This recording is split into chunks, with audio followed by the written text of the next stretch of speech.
How to use GearUp Booster. If you want to use GearUp Booster to optimize your gaming connection, here's how to get started.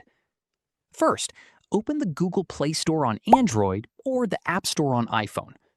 Search for GearUp Booster.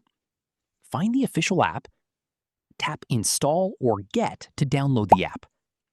Once it's installed, open GearUp Booster. You'll be taken to the Boost section. Here, you'll see the games supported by GearUp Booster. Select the game you want to optimize. For example, you can select Free Fire. Next, choose a server region.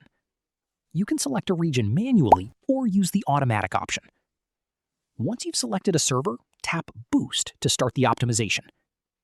Keep in mind that some boosting features may require an active subscription, depending on the current plan and offer available in the app. You can check the available plans before starting a trial or making a purchase. Also, make sure to review the subscription price and renewal terms before confirming any paid plan. And that's how you can use GearUp Booster to optimize your gaming connection. If this tutorial helped you, don't forget to like the video and subscribe for more gaming and app tutorials. Thanks for watching, and I'll see you in the next one.